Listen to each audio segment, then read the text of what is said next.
Before I get going, let me say this. If you're expecting me to badmouth sound mixers in any way, forget about it. This is not what I am going to be doing in this video.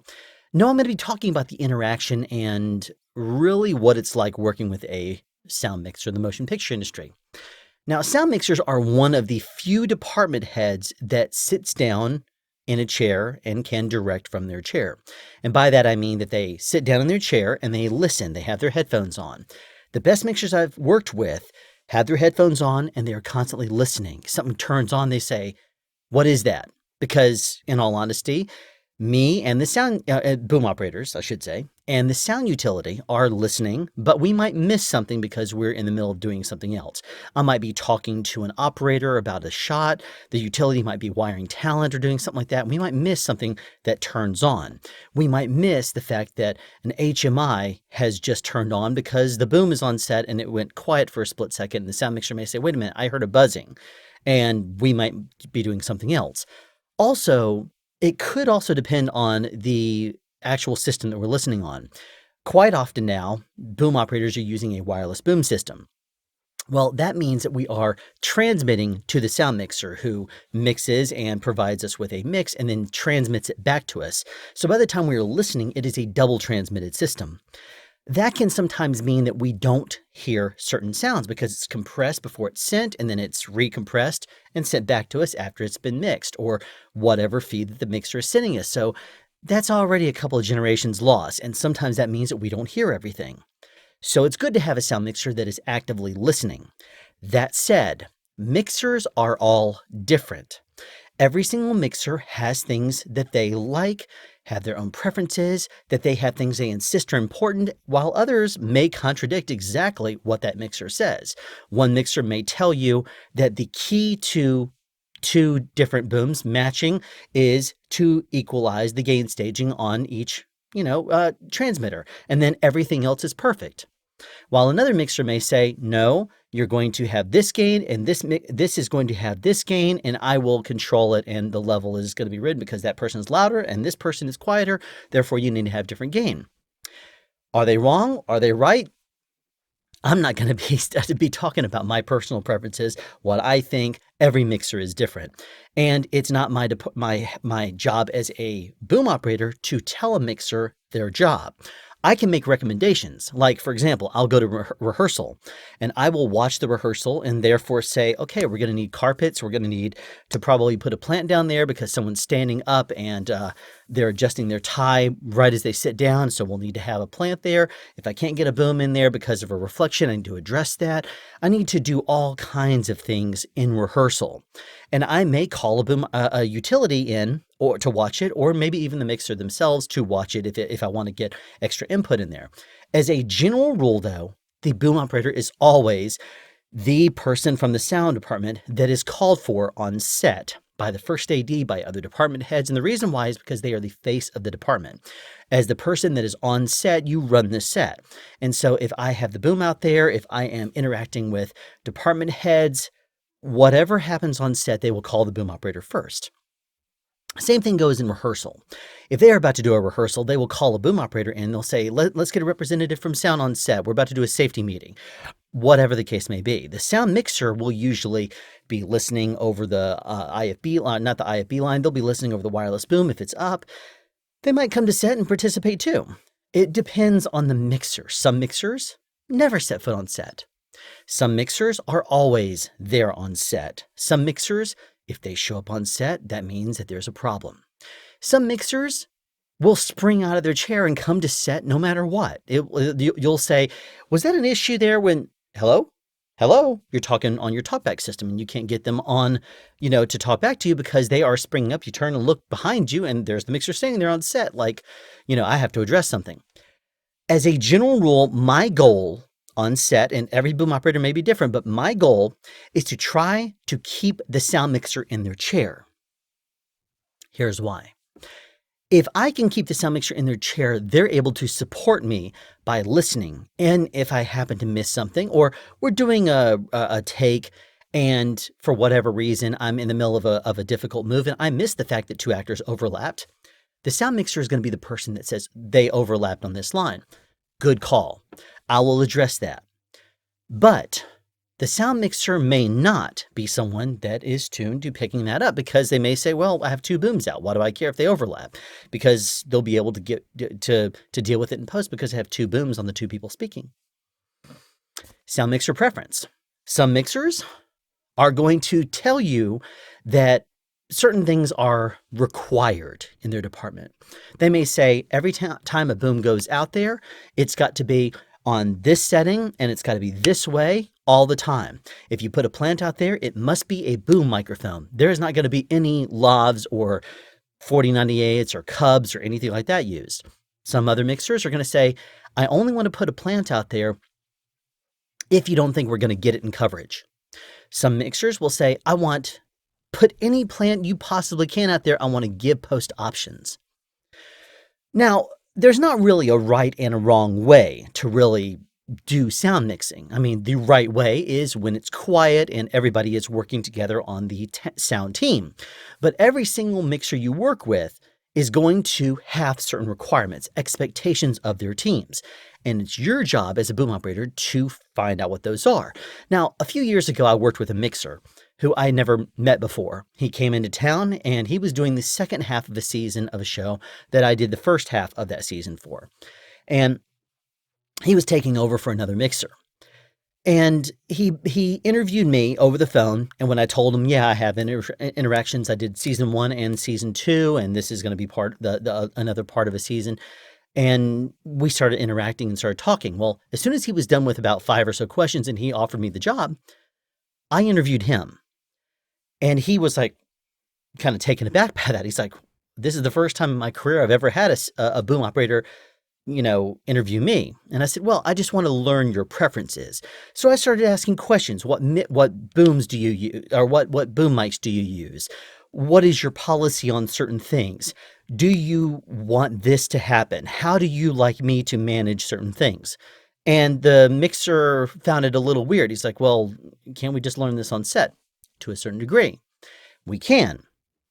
Now, I don't always do this. Sometimes if I'm just day playing or something like that and I'm stepping in there, I'll figure out a mixer pretty quickly. But if I'm going to be with a mixer for a while, I want to make sure that I know their preferences on things, because my goal is for them not to panic when they have a new boom operator or to not freak out because someone else is taking the reins on their set. But at the same time, there's got to be an instillment of confidence in the boom operator on set, because a sound mixer needs to speak through the boom operator in order for that boom operator to have authority on that set. A boom operator is not a department head. The sound mixer is the department head. And being that that department head is not on set, they may tell you, you need to talk to the gaffer and get that light shut off. Talk to a gaffer, and they're not willing to because they say, or you look at the light yourself and say, that's a main light. I can't do that. What is your approach then? Do you tell the sound mixer, I can't do that? Or do you say to the gaffer, can you do that? Can you work on, is there something that you can do? It depends on your personal preferences. Me, what I will usually tell a mixer is, I'll see what I can do. Or I will, unless it's a completely unrealistic expectation, like I've been told in the past, you need to tell them to shut down base camp, catering, and everything because we're going to be rolling in about an hour. Okay? I tell the ADs and they say, I'm not going to shut that down until last minute.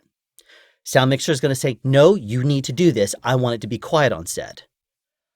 I am powerless to tell the first AD that they need to shut the power down to hair, makeup, wardrobe while the actors are in their trailers, to shut down catering, who is providing food for everybody, and whatnot. That is not something I can do. So at that point, I might say, I might need a little bit of assistance on that one from the mixer. And in the past, I have been told sometimes, okay, come to set. Sometimes I've been told, you can't handle that. Mixers are different. And I've also worked for mixers who have been replaced for one reason or another. And because I was their boom operator and their team, I should say their team has been replaced. And because even though I did nothing wrong, the sound mixer was replaced, the new mixer that they were getting to bring in has their team that they work with. And therefore, I had been replaced because I went with the mixer who was being fired.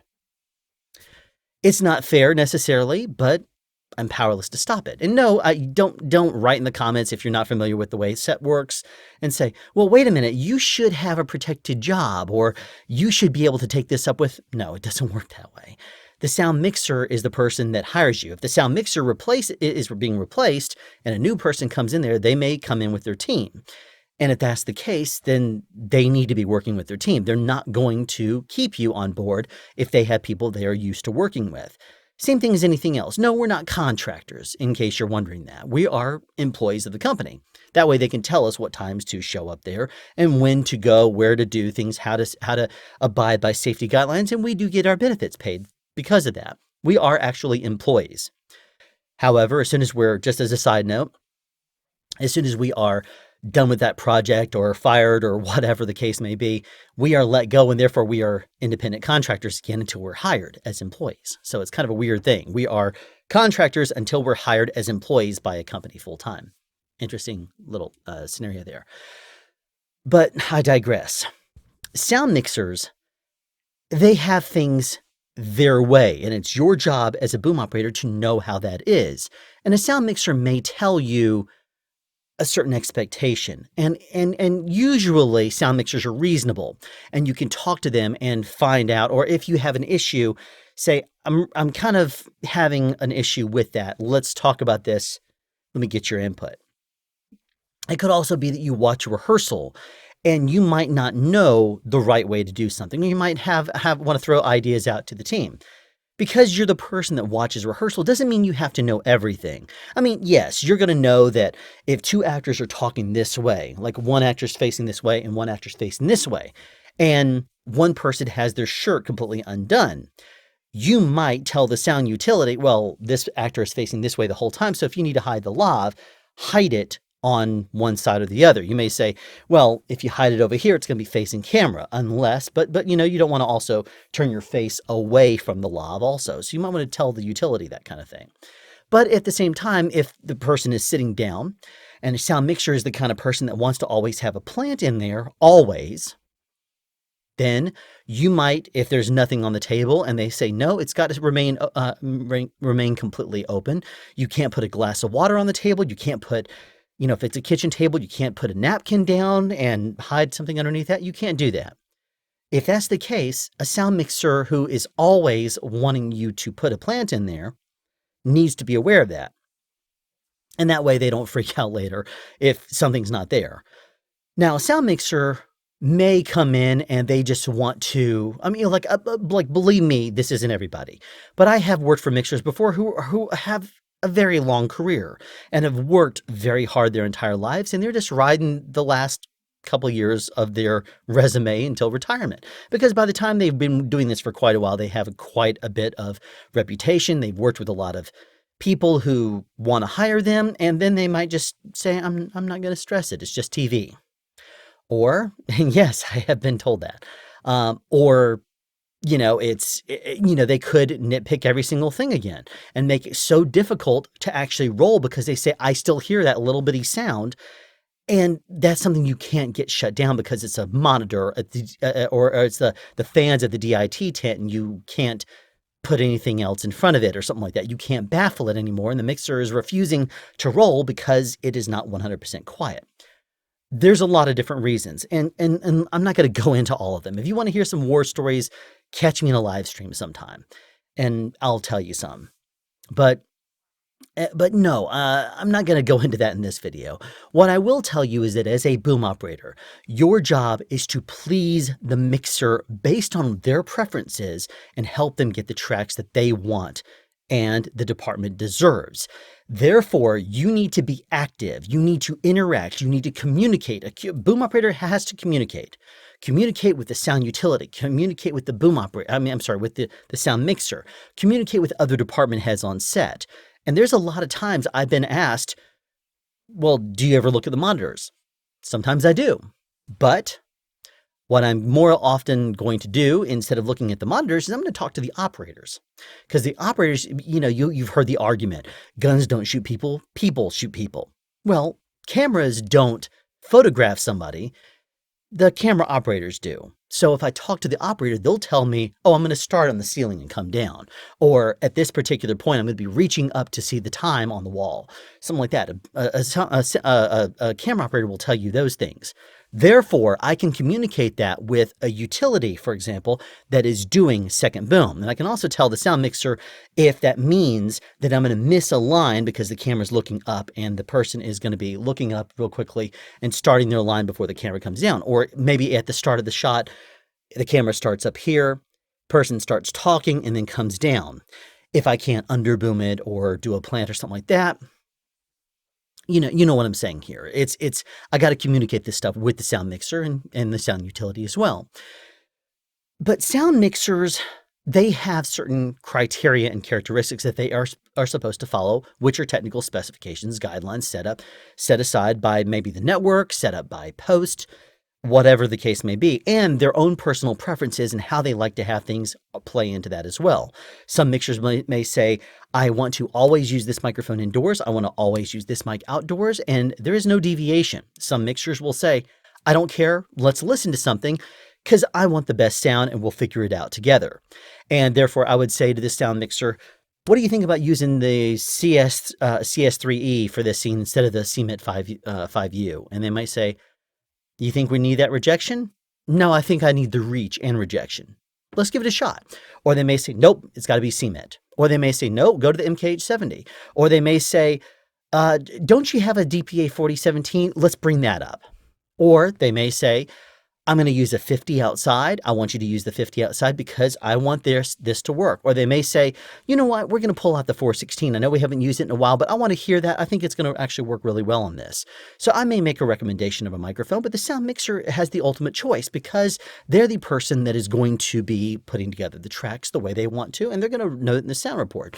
Now, it could also be that a sound mixer has a certain design of the show. If you're doing a period show, for example, I've worked with mixers who say, for this show, I think I want to use this microphone and this microphone because it would give me more of a it's going to give me a different sound than normal. It's going to give me kind of the sound of that era more. I mean, we're not booming with dynamic microphones. It's not like back in the day when people used to occasionally boom with something like an SM5 Shure microphone or something along those lines.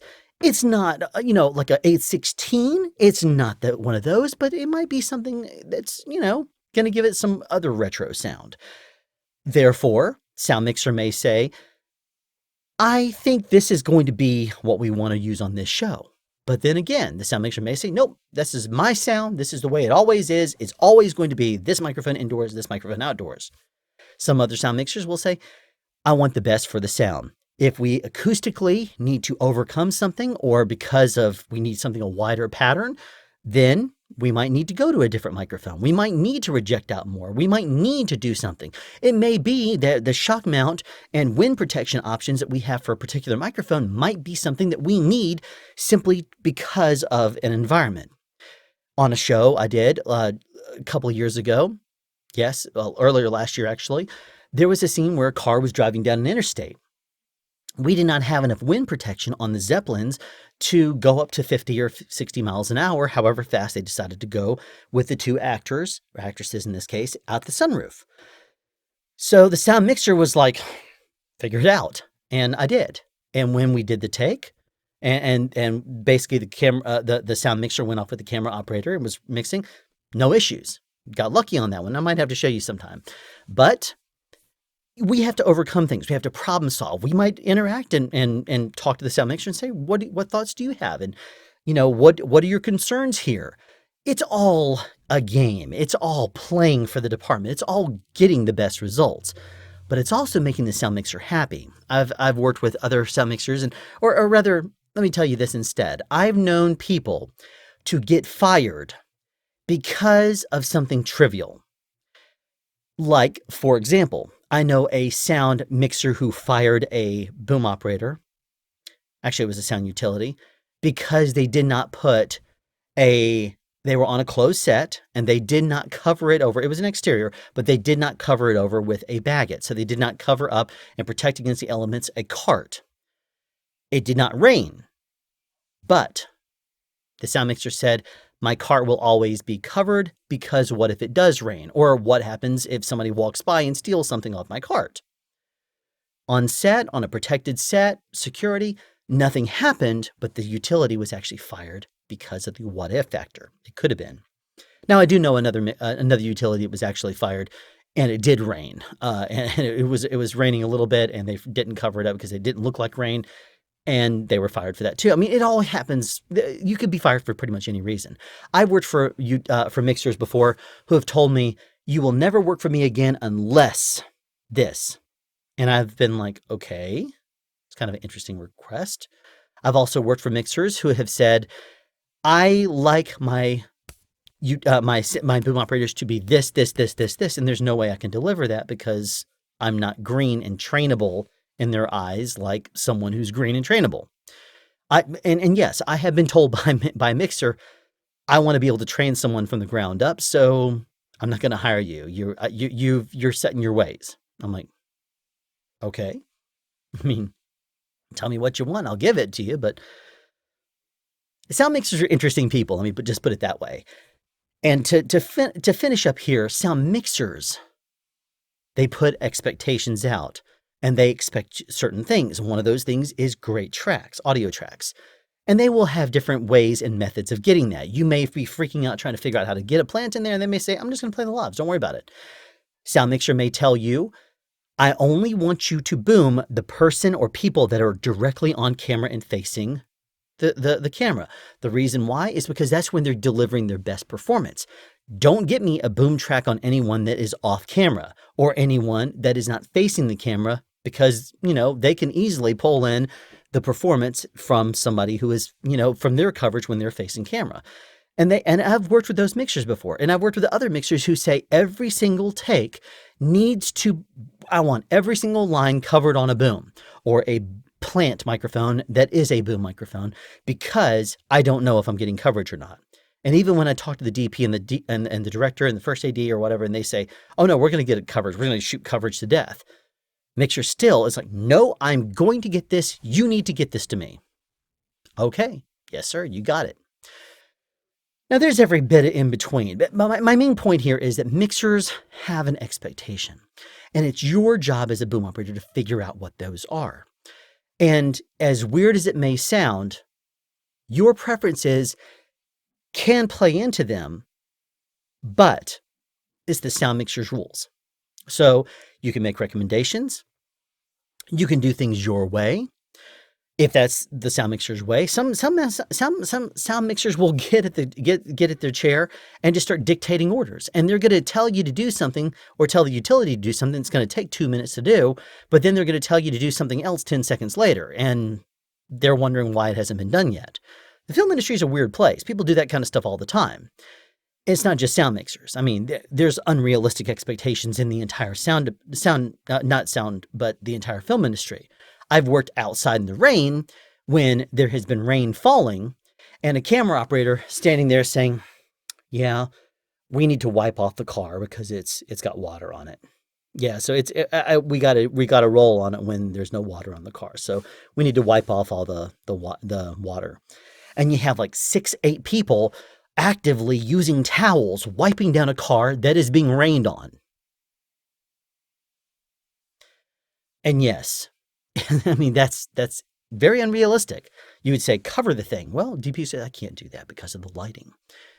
Sound mixers and everybody else in the film industry can be just as crazy. But that still means that you have to deliver. Because if not, you will be replaced or could be replaced. They may stay with you because you give them good results. It depends. It depends on the mixer. It depends on their style.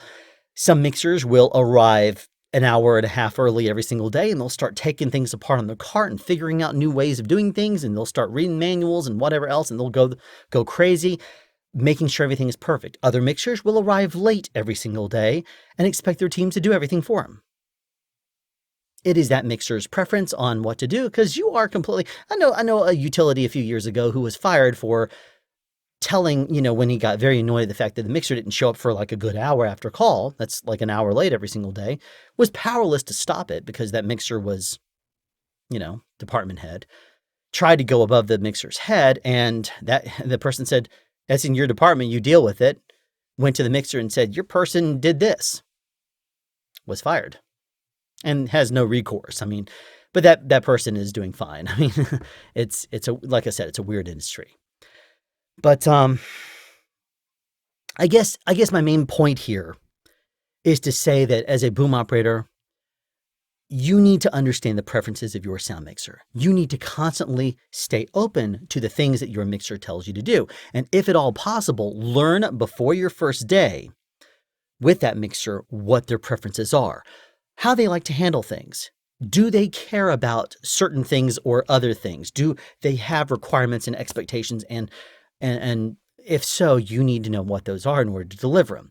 That is one of those things that makes a experienced boom operator really stand out amongst, in a sea of people, because an experienced boom operator will know not only how to do their job, but how to modify their techniques and what they do in order to make a sound mixer happy within their technical specifications, guidelines, and their requirements for the department. You may or may not have certain things at your, in your resources. You may or may not have certain microphones that you're used to using that can give you great results because that mixer just does not have them, or will not buy them, or has no interest in them, or doesn't like the way they sound. And if that's the case, you have to figure out what to do with what they have. And hopefully you know that from using that stuff before through, whatever your experience happens to be. But, and I keep saying this over and over again because I really want to drive this point home, the sound mixer's way is the way that the department will be run. And you need to deliver on those expectations. So learn what your mixer's preferences are and what they like to see their boom operator accomplish on set and how they like it to be done. Have a question you'd like answered or want to add something? Be sure to write it in the comment section down below. You can also make a suggestion for future topics of discussion. Again, comment section down below, or you can email me at soundspeeds@yahoo.com. Be sure to subscribe and turn on notifications so you won't miss out on future sound advice.